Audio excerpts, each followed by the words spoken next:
আমি 48 ঘন্টা সময় দিলাম। 48 ঘন্টার ভিতরে তার বক্তব্যকে উড্ড করতে হবে, তওবা করতে হবে, জাতির কাছে ক্ষমা চাইতে হবে। শায়েখ আহমদুল্লাহ সাহেবকে নিয়ে এই কথাগুলো যারা বলতেছে, মূলত শায়েখ আহমদুল্লাহ ব্যক্তি আহমদুল্লাহ টার্গেট না, মূলত তার প্রতিষ্ঠান টার্গেট। 40 বছরে রাসূল আকরাম সাল্লাল্লাহু আলাইহি ওয়াসাল্লাম নবুয়ত পেয়েছিলেন নাকি তার আগেই পেয়েছিলেন? প্রশ্নটা শায়েখ এভাবে পড়ছেন যে এক ভাই প্রশ্ন করেছেন, রাসূল আকরাম সাল্লাল্লাহু আলাইহি ওয়াসাল্লাম তো 40 বছরে নবুয়ত পেয়েছেন, এর আগে তিনি নবী ছিলেন না, তাহলে এই 40 বছর আগে তিনি কোন ধর্ম অনুসরণ করতেন? নবুয়তের পূর্বে রাসূল আকরাম সাল্লাল্লাহু আলাইহি সাল্লাম কোন ধর্ম পালন করতেন? নবুয়তের পূর্বে আমাদের প্রিয় নবী সাল্লাল্লাহু আলাইহি সাল্লামের ধর্ম কি ছিল? যদি বলেন যে কোন ধর্ম অনুসরণ করতেন না, তাহলে নাউজুবিল্লাহ, উনি কি ধর্মহীন ছিলেন নাকি? উনি নবী হয়েছেন কত বয়সে?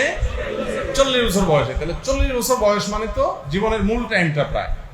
তো এই 40 বছর পর্যন্ত উনি নিজে তো নবীই ছিলেন না, উনি নবী হয়েছেন তারপরে। তাহলে 40 বছর পর্যন্ত নবী হওয়ার আগে তার ধর্ম কি ছিল? এর উত্তর হলো, এখন আপনি কাট করে ওখানটা নিয়ে যে বসায় দিলেন। এখন আপনি আগেও নিলেন না, পিছেও নিলেন না। লা তাকরাবুস সালাহ, আল্লাহ বলছেন নামাজের ধারে কাছে যাও না, আপনি নিয়ে এসে এটা মুস্তাফিজ হুজুর বলল নামাজের ধারে কাছেও যাও না। এখন কখন? আল্লাহ তো এটা পরে বলে দিয়েছে, ও আনতুম সুকারা, যখন নেশাগ্রস্ত অবস্থায় থাকো, মদ খায়া পবিত্র না হয়ে সাথে সাথে নামাজে দাঁড়ায় ওরা, নাপাক অবস্থায় দাঁড়ায় ওরা। আমি তো দালাল হয়ে গেছি, মানুষ বলতেছে।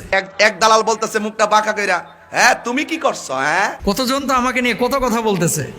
এতদিন আমাকে নিয়ে কেউ সমালোচনা পৃথকভাবে করেছে, কিন্তু আওয়ামভাবে একটা দুইটা না, একাধিক ভিডিওতে আমাকে সমালোচনা করেছে। আফতাবনগর থেকে ভাই আব্দুল জাহের মাহমুদ, উনি প্রশ্ন করেছেন যে মোহতারাম, আল্লাহ রাসূল সাল্লাল্লাহু আলাইহি ওয়াসাল্লাম কি 40 বছরে নবুয়ত পেয়েছিলেন নাকি তিনি আগে থেকেই নবী, এবং এই বিষয়টা নিয়ে এত আলোচনা কেন হচ্ছে? দ্বিতীয়ত, শায়েখ আহমদুল্লাহ সাহেব যে কথাটি বলেছেন সেই কথাটা আপনারা সমর্থন করেন কিনা? তৃতীয়ত, আরেকটি বিষয় উনি লিখেছেন যে এই বিষয়টা নিয়ে যে পরিমাণ আলোচনা এবং সমালোচনা হচ্ছে, সেই আলোচনা আপনারা বসে কি সমাধান করতে পারেন না? তিনটে বিষয়।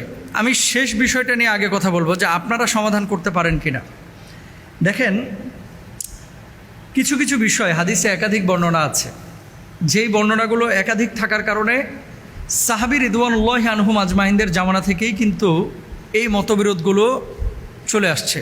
যেমন আপনাকে একটা কথা বলি, নামাজের মধ্যে যে আমরা হাত বাঁধি, কেউ নাভির নিচে, নাভির ওপরে, কেউ বুকের ওপরে হাত বাঁধি, প্রত্যেকটা কিন্তু হাদিসের মধ্যে আছে, প্রত্যেকটা কিন্তু হাদিসের মধ্যে আছে। এখন আপনি যদি বলেন যে বুকের উপরে হাত বাঁধা এটাই বিশুদ্ধ, আর সব কিছু বাকি হাদিসগুলো এগুলো নিষিদ্ধ বা এগুলো মানা যাবে না, তাহলে আপনি এখানে জুলুম করলেন, এটা উচিত না। কিছু বিষয় একাধিক বর্ণনা মানে দুইভাবে এসেছে। তো সাহাবী রিদওয়ানুল্লাহি আনহুম আজমাইনদের মধ্যে ইখতিলাফ ছিল, তাবেঈনদের মধ্যে ছিল, পরবর্তী স্কলারদের মধ্যে ছিল, সালফে সালেহিনদের মধ্যে ছিল, বর্তমান সময়েও আছে, এটা থাকবে কিয়ামত পর্যন্ত। সেক্ষেত্রে আপনার আমার ভূমিকা কী হবে? আপনার আমার ভূমিকা হচ্ছে একাধিক বর্ণনা যখন থাকবে তখন আপনার যেটা ভালো লাগে আপনি মেনে নেবেন, তবে অবশ্যই ইসলামিক স্কলার একজনকে ফলো করবেন যে তার রায়টা কী। সেটা হানাফি মাযহাবের হতে পারে, শাফি মাযহাবের হতে পারে, মালিকি মাযহাবের হতে পারে, তার রায়টা কী।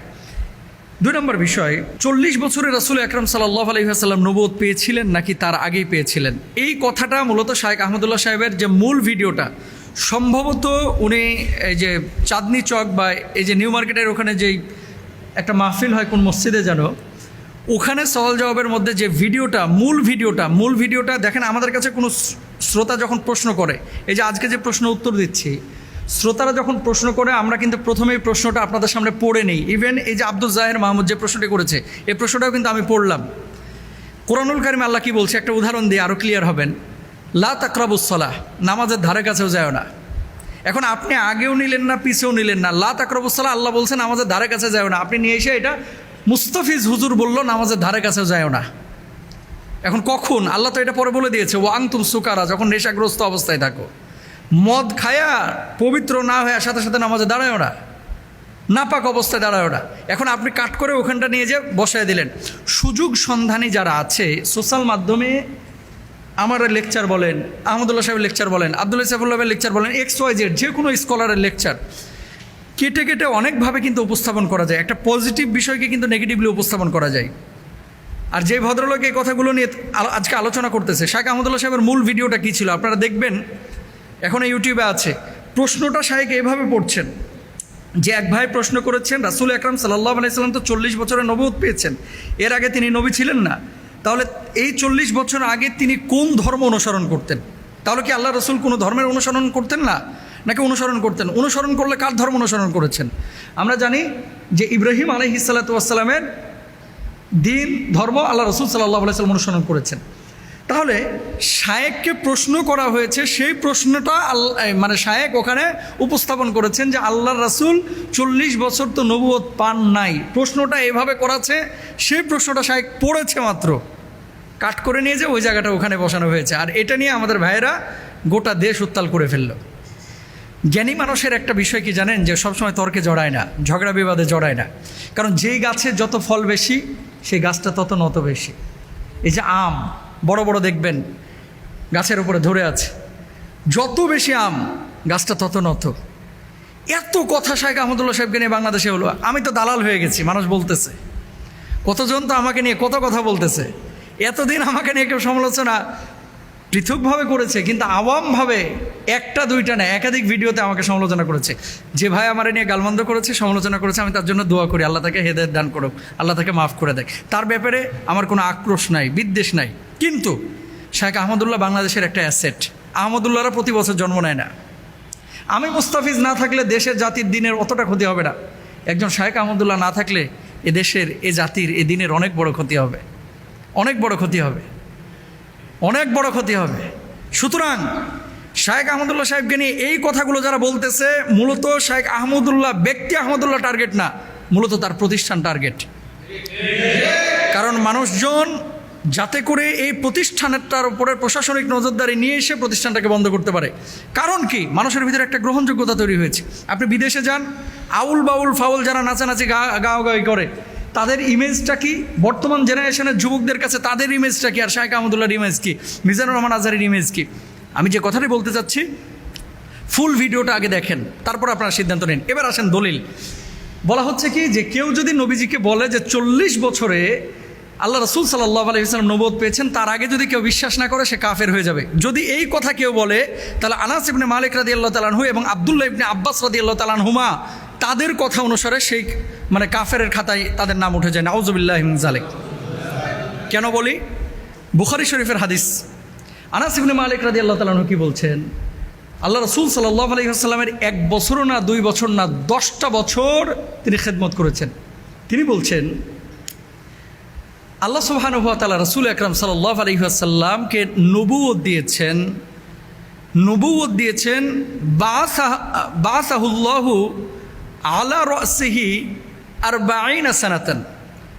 আল্লাহ রাসূল সাল্লাল্লাহু আলাইহি ওয়াসাল্লামের উপরে আল্লাহ তাআলা নবুয়ত দিয়েছেন 40 বছরে। তা আনাস ইবনে মালিক রাদিয়াল্লাহু তাআলা আনহু তিনি বলছেন 40 বছরে নবুয়ত দেওয়া হয়েছে।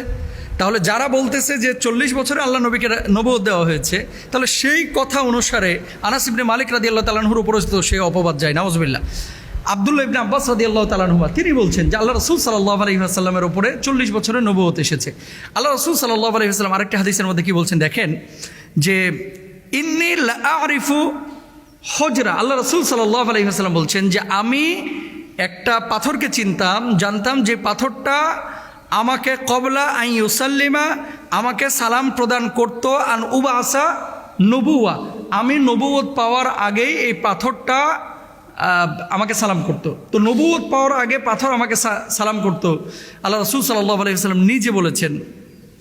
তো নবীজি যে বললেন যে আমি নবুয়ত পাওয়ার আগে পাথর আমাকে সালাম করতো, তাহলে নবুয়ত আল্লাহ রাসূল সাল্লাল্লাহু আলাইহি ওয়াসাল্লাম একটা নির্দিষ্ট সময় পেয়েছেন। এখন আরেকটা হাদিস যেটা দিয়ে সব ভাইয়েরা দলিল পেশ করে, নবীজি সাল্লাল্লাহু আলাইহি ওয়াসাল্লামের নবুয়তের ব্যাপারে জিজ্ঞেস করা হয়েছিল। আদম যখন শরীরে এবং পানির মধ্যে তিনি ছিলেন, তখন থেকেই আল্লাহ রাসূল সাল্লাল্লাহু আলাইহি ওয়াসাল্লাম নবুয়ত পেয়েছিলেন। আদম যখন রূহ এবং মাটির মধ্যে মিশ্রিত ছিলেন, তখন থেকে আল্লাহ রাসূল সাল্লাল্লাহু আলাইহি ওয়াসাল্লাম নবুয়ত পেয়েছিলেন। এরকম কিন্তু একাধিক বর্ণনা আছে। হাদিসটা কি? হাদিসটা রাসূল আকরাম সাল্লাল্লাহু আলাইহি ওয়াসাল্লামের বিশুদ্ধ হাদিস, যে যখন আদমকে সৃষ্টি করা হয় নাই, তখন থেকেই তিনি নবুয়ত পেয়েছিলেন। কিন্তু আদম আলাইহিস সালাতু ওয়াস সালামকে আল্লাহ সুবহানাহু ওয়া তাআলা যে পৃথিবীর বুকে পাঠিয়েছেন, নবীকে যে আল্লাহ সুবহানাহু ওয়া তাআলা পৃথিবীর বুকে পাঠিয়েছেন, নবীজি 40 বছর পর্যন্ত নবুয়ত পান নাই, কিন্তু আগে থেকে নবুয়ত ছিলেন লাউহে মাহফুজে। কোরআন যেমন সংরক্ষিত ছিল, নবীজির স্বীকৃতি লাউহে মাহফুজে এবং আসমানি জগতে, রুহানি জগতে আল্লাহ তাআলা আগেই দিয়ে রেখেছিলেন। সেই স্বীকৃতির সনদ, স্বীকৃতির চূড়ান্ত বাস্তবায়ন আল্লাহ তাআলা 40 বছরে করেছেন। তাহলে কি সেই হাদিসটাও ঠিক, এই হাদিসগুলোও ঠিক।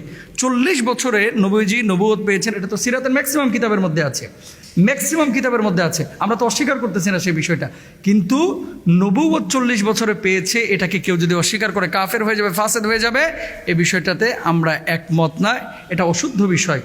সুতরাং রাসূল আকরাম সাল্লাল্লাহু আলাইহি ওয়াসাল্লামের হাদিস একাধিক থাকতে পারে। আমাদের আকীদা হচ্ছে নবীজি 40 বছরে নবুয়ত পেয়েছেন এবং নবীজির নবুয়তের সিদ্ধান্ত স্বীকৃতি আল্লাহ সুবহানাহু ওয়া তাআলা আগেই দিয়ে দিয়েছেন।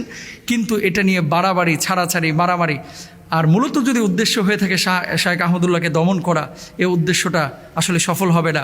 আল্লাহ তাআলা চক্রান্তকারীদের চক্রান্তকে নস্যাৎ করুক। সবাই বলেন আমিন। আল্লাহ সুবহানাহু ওয়া তাআলা আমাদেরকে বুঝার তৌফিক দান করুন।